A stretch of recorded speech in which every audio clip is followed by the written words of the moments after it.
راستہ وہ کر دیا جو آپ نے ماضی میں کیا تھا. آپ کو یاد ہوگا محترمہ بے نظیر بھٹو شہید صاحبہ کی حکومت 18 مہینوں بعد چلی گئی. کہیں اس کے ڈانڈے جانے کے کہیں رائیونٹ کی طرف تو نہیں جاتے. 18 مہینوں میں چلے گی. ڈیٹ 5 سال کا تھا. آپس میں آپ ملے ہوئے ہیں تو ہم کیا کہہ سکتے ہیں, آپس میں آپ کی اب آپ رل مل گئے ہیں, اب اس میں ہم کیا کہہ سکتے ہیں. تو مجھے تو یہ خطرہ ہو گیا کہ پتہ نہیں عمران خان صاحب نے, میں نے, ہماری کیبنٹ نے اور جناب صدر مملکت صاحب نے کوئی وہ خدا نخواستہ کام تو نہیں کر دیا.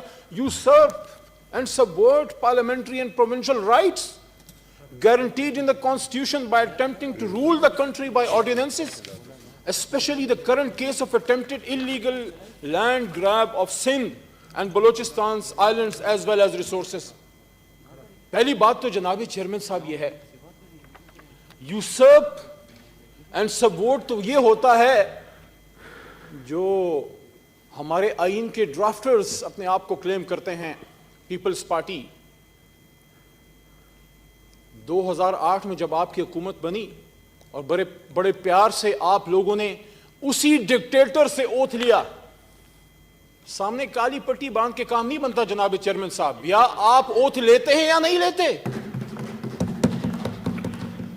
تو جناب والا جب آپ نے اسی مشرف صاحب سے جس پہ تبرہ کرتے ہوئے آپ تھکتے نہیں ہیں, لیکن ریڈ کارپٹ بھی پھر آپ نے ہی دیا, جس کے بارے میں بے نظیر بھٹو صاحبہ کا یہ ایک ریٹن یا ان کی ایک نون جو ہے, ایک بات سب کو پتا ہے کہ اگر مجھے کچھ ہوا تو مشرف اس کا ذمہ دار ہوگا.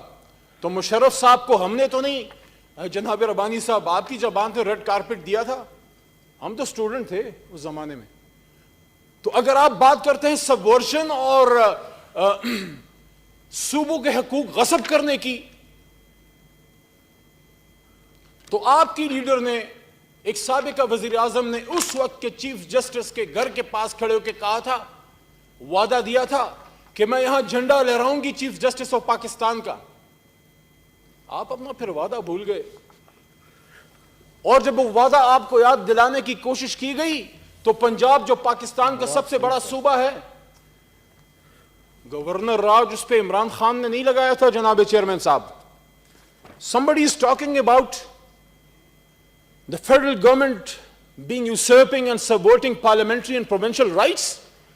تو 2008-9 میں جب پنجاب پہ گورنر راج لگا جناب چیئرمین صاحب, تو میرا لیڈر عمران خان صاحب اس وقت سپریم کورٹ کی آزادی کی جنگ لڑ رہا تھا. سوری سر, آپ سے کھانسی کے لیے اور ان سے الفاظ تھوڑے سخت ہیں اس کے لیے, کہ آپ نے محترمہ کا وعدہ ایفا نہ کیا. اور دوسری طرف دیکھیے شومئی قسمت کہ نواز شریف صاحب محترم, جب ان کی حکومت بن گئی پنجاب میں تو وہ بھی بھول گئے کہ کوئی چیف جسٹس تھا, کسی چیف جسٹس کو بالوں سے پکڑا گیا تھا, کوئی سپریم کورٹ کو انہوں نے آزاد کرنی ورنی تھی, سارا کچھ بھول گئے. جب گورنر راج لگا تو اچانک جاگ گئے اور پھر رائیونٹ سے پرویز بھائی اور یہ سارے نکلے سپریم کورٹ کو آزاد کرنے. جب تک گورنر راج نہیں لگا تھا تب تک آپ کس راج کے انتظار میں تھے؟ تو آپ تب نکلے جب آپ کی پنجاب کی حکومت گئی تو آپ کو سپریم کورٹ یاد آیا, اور پیپلز پارٹی کو محترمہ شہید کا وعدہ تب یاد آیا کہ جب نواز شریف صاحب نکلے, اور وہ ادھر نکلے تھے, عمران خان صاحب ادھر ہی تھے, اسلام آباد میں ہی تھے کیونکہ وہ عملی آدمی ہے, تو ادھر ہی تھے جدھر انہوں نے لانچ کرنی تھی موومنٹ. تو جب ان کی اپنی حکومت کو خطرہ ہوا, جب گجرانوالے تک پہنچے لوگ, تو پھر ان کو یاد آیا کہ سپریم کورٹ آزاد کرنی تھی, پھر نوٹیفیکیشنز بھی آگے, سب کچھ ہو گیا. تو somebody is talking about usurpation of the provincial rights. تو آپ ذرا وہ اسی دن 1-2-3 دن پہلے بھی میں نے یہ بات کی تھی, آج دوبارہ آپ کو کہہ دیتا ہوں کہ اتنی بڑا پاکی داما کی حکایت, دامن کو ذرا دیکھ, ذرا بند قبا دیکھ. لیکن ہمارا نصیب ہمیشہ خالی کرسیوں سے سپیچ کرتے ہیں. دوسری بات, یہ ادھار نہیں رکھتے, لگی لپٹی نہیں رکھتے, قرض یہ چکاتے ہیں اپنا. تو یہ جو پیپلز پارٹی نے کیا تھا یہ بیسیکلی اپنا قرض چکایا تھا. یہاں آج عمران خان صاحب پہ الزام ہے کہ آپ نے صوبوں کے حقوق غصب کیے, سبورٹ کر دیا, آپ نے جناب یوسرپ کر دیا. یہ تو آرٹیکل 6 کے الفاظ ہیں. تو صرف 2008-9 کی بات نہیں ہے جناب چیئرمین صاحب.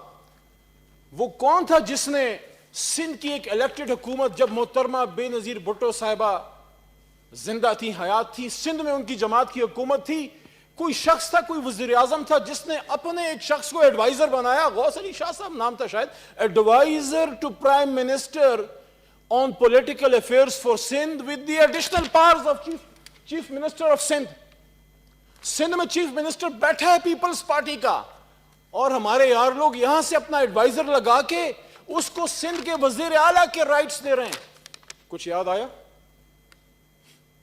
اس کو کہتے ہیں سبورژن اور یوسرپیشن. ہاں, اگر آرڈیننس پہ عمل کرنا آپ سمجھتے ہیں کہ یوسرپیشن اور سبورژن ہے, تو وہ تو پھر یہ آرٹیکل 89 آپ مٹا دیتے. رضا صاحب بیٹھے, آرٹیکل 89 کو آپ نکال دیتے کانسٹیٹیوشن سے. آپ ہی نے 18ویں ترمیم بنائی, آپ کہتے ہیں ہم بڑے کوئی ڈرافٹرز ہیں اس کے, تو یہ کر دیتے آپ آرٹیکل 89. اگر آرڈیننس کرنا, آرڈیننس جاری کرنا, if promulgation of ordinance is usurpation and subversion of constitution as per your claim in this motion which you have moved, under which this august house, the upper house of Pakistan, has been requisitioned, if you think that promulgation of ordinance is basically subversion of the constitution, then I think you should try, and you should have tried to remove article 89 from the constitution. And if it is really that, تو یہ جو گناہ آپ بے لذت آپ ہم پہ لگا رہے ہیں, ہم نے تو کچھ 35-40 بار کیا ہوگا اپنے 2.5 سال میں, آپ تو 151 بار کر چکے ہیں میرے بھائی. 2008 سے 2018 تک جب آپ مل کے رل مل کے کھیل رہے تھے, مجھے آج بھی یاد ہے یہاں پہ لوور ہاؤس میں جب ہم انہی عوام کے حقوق کے لیے نکلے ہوئے تھے, مجھے آج بھی وہ بڑی تقاریر یاد ہیں. ایک طرف چودھری صاحب کھڑے ہو گئے, اعتزاز صاحب, ویری لرنڈ مین, بڑا نام, کہتے ہیں مجھے پتا ہے کہ آپ لوگوں نے کیا کیا ہے, اور وہ مشہور زمانہ تقریر کی. ادھر سے جناب چودھری نثار صاحب کھڑے ہو گئے, interior minister of the time, کہتے ہیں ہمیں بھی پتا ہے کہ آپ نے کیا کیا کیا ہے. ایک کہہ رہا ہے کہ تم نے کرپشن کی, دوسرا کہہ رہا ہے تم نے کرپشن کی, اور اس کے بعد جمہوریت کے وسیع تر مفاد میں مولانا صاحب کے الفاظ میں 73 کے آئین کے تناظر میں مولانا صاحب کی دعا کے ساتھ سب خاموش ہو گئے.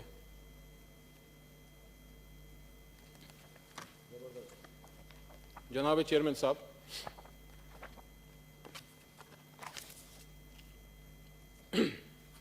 میرا صدر مملکت جو ایک پولیٹیکل ورکر ہے, مجھے خوشی ہے ایک ایسے آدمی کو عمران خان صاحب نے اور ہم سب نے پروپوز کیا, اس پہ ہمیں فخر ہے. ایک لرنڈ آدمی, سیلف میڈ آدمی, ایک ڈاکٹر, ایک ایجوکیٹڈ آدمی, ایک سیٹ جیتنے کے بعد, قومی اسمبلی کی سیٹ جیتنے کے بعد, جس کے پیچھے عوام کا مینڈیٹ ہے پورے پاکستان کا, وہ آج صدر مملکت بیٹھا ہے پریزیڈنٹ ہاؤس میں.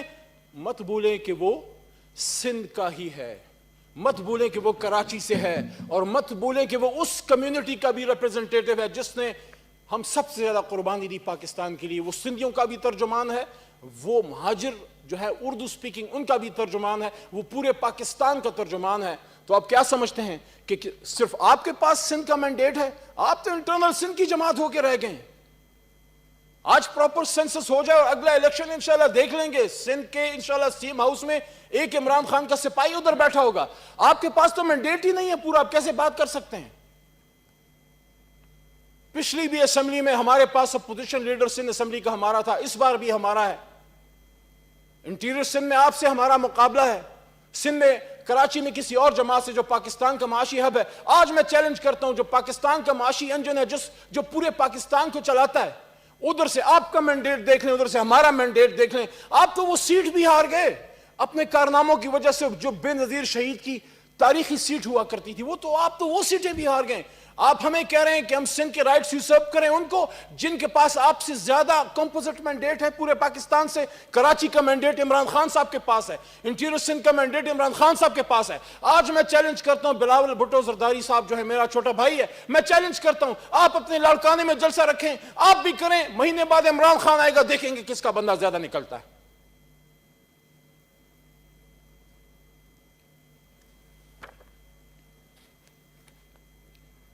With your allowance, Article 89 کا صرف تھوڑا سا پورشن تاکہ ان کی یاد دہانی ہو جائے. The President may accept when the Senate or National Assembly is in session, if satisfied there circumstances exist which render it necessary to take immediate action, make and promulgate an ordinance as the circumstances may require.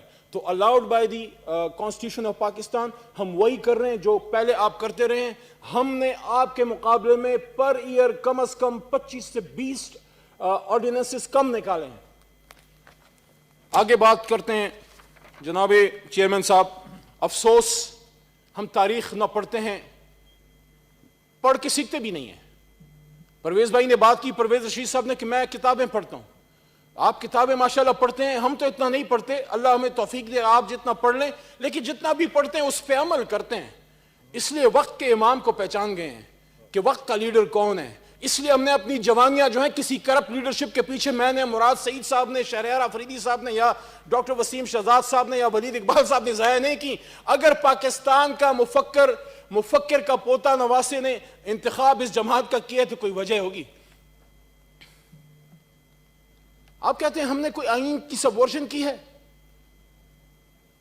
آپ کو کل ہمارے law minister صاحب نے ایک notification دی 1974 کی، ان کو پوری ویسے میں سمجھتا ہوں آپ کو اردو میں ترجمہ کر کے پڑھانا چاہیے تھا کہ وہ کام جو آپ ہم پہ الزام لگا رہے ہیں، وہ بانی پاکستان پیپلز پارٹی ذوالفقار علی بھٹو صاحب یہ نیک کام آج سے بہت پہلے، جب میں پیدا بھی نہیں ہوا تھا، سن 74 میں کر چکے جناب چیئرمین صاحب. آپ کی اجازت سے ایک صرف 10 سیکنڈ میں پڑھ دیتا ہوں تاکہ ان کو یاد آ جائے کہ ان کے بانی پاکستان پیپلز پارٹی نے بنڈل آئلینڈز کے بارے میں، پورٹ قاسم کے بارے میں اور ان تمام ایریاز کے بارے میں کون سا ایسا کون سی نوٹیفیکیشن نکالی تھی. کتابیں پڑھتے ہیں تو تھوڑا اپنی لیڈرشپ کے فیصلوں سے بھی اپنے آپ کو جانکاری لے لیں. یہ جناب ہے 31 May Karachi 1974. The federal government is pleased to transfer the Port Qasim authority, all the federal government land within 50 yards of the high water mark falling within the jurisdiction of the limits of Port Muhammad bin Qasim as declared under federal government notification number SRO 44 KEO 73 of 9th October 1973 for the purpose of improvement, maintenance and good government of Port Muhammad bin Qasim and as its approaches, جس میں اشارہ آتا ہے, subject to any rights of private property therein. کام آپ کے leader نے کیا. اب آگے چلتے ہیں. ہم نے کوئی کام آپ کی مرضی سے بغیر نہیں کیا. یہ سینٹ ایوان بالا میں کھڑا ہوں, اپنی حکومت کے بہاف پہ بات کر رہا ہوں. ہمارے پاس ڈاکیومنٹس ہیں اس کو سپورٹ کرنے کے لیے, اور پھر بھی آپ کو یقین دلاتا ہوں کہ کوئی کام ایسا نہیں ہوگا جس میں سندھ کے عوام کی کوئی خدا نخواستہ رائٹس یوسرپ ہوں گے, یا آپ کو جو لیگل رائٹس ہیں, کانسٹیٹیوشنل رائٹس ہیں, اس کو خدا نخواستہ ہم سپورٹ کریں گے. جو ہوا آپ کی مرضی سے ہوا. جناب چیئرمین صاحب. جی علی محمد خان صاحب. میں اپنے ان دوستوں کو یاد دلانا چاہتا ہوں, 2020 ابھی کل ہی کی بات ہے جی, 6 جولائی تھی جی. 6 جولائی کو سیکٹری کیبنٹ کو فیڈرل گورنمنٹ میں لیٹر آتا ہے سندھ گورنمنٹ سے جی. جناب چیئرمین صاحب وہ نہیں آئیں گے, اب میں ہی بولوں گا, یہ صدا بصحرا ہوگا. ہاں ڈاکٹر صاحب بیٹھے ہیں, ڈاکٹر صاحب بیٹھے رہتے ہیں. لیٹر آیا سندھ گورنمنٹ سے ہمارے پاس, جو کیبنٹ کو ریپرزینٹ کرتا ہے وہاں, جو جناب وزیر اعلیٰ سندھ صاحب مراد علی شاہ صاحب کی کابینہ کو وہاں ریپرزینٹ کرتے ہیں. میں نے کہا مراد خان. مراد بھائی بیٹھے ہیں انشاءاللہ, باقی تسلی یہ کرائیں گے. Ejaz Hussain Baloch secretary land utilization department. یہ تھوڑا سا میں صرف 20 سیکنڈ اس پہ لوں گا, بڑا اس سے معاملہ کلیئر ہو جائے گا. To the secretary cabinet division government of Pakistan Islamabad, change of use of land in the limits of Port Qasim authority. اب یہ کہہ رہے ہیں کہ آئی بین ڈائریکٹڈ, کس نے کہا؟ کابینہ نے. اس کو کون ہیڈ کرتا ہے؟ مراد علی شاہ صاحب. کس جماعت کے ہیں؟ پیپلز پارٹی. جس کے چیئرمین کون ہیں پرچی پہ؟ بلال بھٹو زرداری صاحب. I've been directed to invite your kind attention to your demi-official letter number, پورا پڑھوں گا جی, آج تسلی کرائیں گے ان کی, DO4/1/2019/RA/11/NPH and DA dated 2 July 2020 addressed to the Chief Secretary, Government of Sindh regarding development construction project at Bundle Islands. In pursuance of the said request made by the federal government, یہ سنیں جناب chairman صاحب, اور ان کو آپ بلا کے پوچھیں کہ کیا یہ لیٹر ان کا نہیں ہے. The provincial cabinet had decided to make the said island available to the federal government as per law for the purpose mentioned in the letter under reply in public interest on such terms and conditions as may be agreed upon. However, any development or construction activity on the said island by the federal government shall also protect and promote the legitimate interest of local fishermen and population. مفہوم جناب chairman صاحب پاکستانی عوام کے لیے جو کوئی انگریزی اگر نہ سمجھتا ہو کہ سندھ حکومت کے کابینہ کے طرف سے لیٹر لکھا جاتا ہے ہمیں فیڈرل گورنمنٹ کو کہ آپ کے ساتھ جو ڈسکشن ہوئی ہم ایگری کرتے ہیں کہ آپ اس کا انتظامی کنٹرول سنبھالیں تاکہ یہ بہتر طریقے سے چل سکے. ہم اس پہ آپ کے ساتھ ایگری ہیں. ہاں اس کے موڈیلٹیز ڈسکس ہو جائیں گے کہ کس طریقے سے کرنا ہے. اب جیسے ہی جناب چیئرمین صاحب یہ لیٹر آتا ہے تو یہاں پہ تمام لیگل فارمیلٹیز پوری کرنے کے بعد صدر پاکستان جو ہیں وہ ایک آرڈیننس جاری کرتے ہیں. جو یہ بات سندھ حکومت کرتی ہے کہ ہم نے یہ لیٹر واپس لیا تو وہ آرڈیننس آنے کے بعد واپس لیا کیونکہ بلاول صاحب کو برا لگا, ان کی طبیعت پہ گراں گزرا, چونکہ یہاں پہ جمہوریت نہیں یہاں پہ جمہوری آمریت ہے تو کابینہ کس بلا کا نام ہے, وزیر اعلیٰ کون ہوتا ہے, انگلی کے اشارے سے اور آنکھ کے ابرو سے لوگوں کے مستقبل کے فیصلے کیے جاتے ہیں. جہاں پرچیوں پہ چیئرمین بنتے ہیں ہمیں جمہوریت کی سبق سکھائی جاتی ہے. وہ آدمی جو 22 سال ان گلیوں میں رولا ہے, جو 22 سال ان لوگوں کے پیچھے گیا ہے جو خود تیار نہیں تھے, ان کے بچوں کے آئی ڈی کارڈیں نہیں تھی, 18-20 سال جدوجہد کے بعد وہ بچے جوان ہو کے اس امام وقت کے ساتھ کھڑے ہو گئے اور پاکستان کے لیے انہوں نے پاکستان تحریک انصاف کا سپورٹ کیا. ہمیں جمہوریت کی سبق سکھانے والوں کو کہنا چاہتا ہوں کہ آپ کی کابینہ کے فیصلے کے بعد صدر مملکت نے آرڈیننس جاری کیا تو کیا برا کیا, لیکن چونکہ اس وقت کیس عدالت میں ہے تو مزید اس پہ میں کیا گفتگو کروں. جب آپ اپنے لیڈر کے خط کو نوٹیفیکیشن کو نہیں مانتے, جب آپ اپنی کابینہ کے لیٹر کو نہیں مانتے تو آپ مجھ ناچیز کی بات کیا مانیں گے. اور وہ صدر مملکت جس کے خلاف آپ نے ووٹ کیا, وہ صدر مملکت جس کے خلاف جب جناب مولانا فضل الرحمان صاحب الیکشن لڑ رہے تھے تو یہ اپر ہاؤس اور لوور ہاؤس جو ہے میرے خیال میں انہوں نے آب زمزم سے نہلا دیا تھا کیونکہ اس وقت یہ بڑا لیگل تھا, اس وقت یہ بڑا لیجیٹیمیٹ تھا کیونکہ ان کو صدر کی کرسی پہ بیٹھنا تھا. جیسے ہی مولانا صاحب الیکشن ہار گئے تو پھر اس کے بعد سب دھاندلی ہے. باقی پرویز صاحب نے ایک اور بات کی, اس کا میں جواب دے دیتا ہوں. تفصیلی جواب کے لیے تو مراد سعید صاحب جواب دیں گے, لیکن انہوں نے بات کی مومن ڈیم کی. ملک کا وزیر اعظم, ملک کا صدر مائی باپ ہوتا ہے جی, وہ رسپانسبل ہوتا ہے, وہ کریڈٹس نہیں لیتا. مومن ڈیم ہم نے کب کہا کہ عمران خان صاحب نے شروع کیا, ہم نے کب کہا کہ ہمارا برین چائلڈ ہے, لیکن سوال یہ ہے کہ جب یہ چیز 10-15 سال سے رول رہی تھی, آپ نے بڑا احسان کیا, آپ نے زمین لے لی, تو کس نے آپ کو روکا تھا کام شروع کرنے سے؟ اور آپ مجھے بتا سکتے ہیں کہ میاں نواز شریف صاحب اگر کلیم کرتے ہیں کہ پورے پاکستان کے وزیر اعظم تھے تو میرے صوبہ خیبر پختونخوا کے لیے کوئی ایک ہسپتال تو بتا دیں.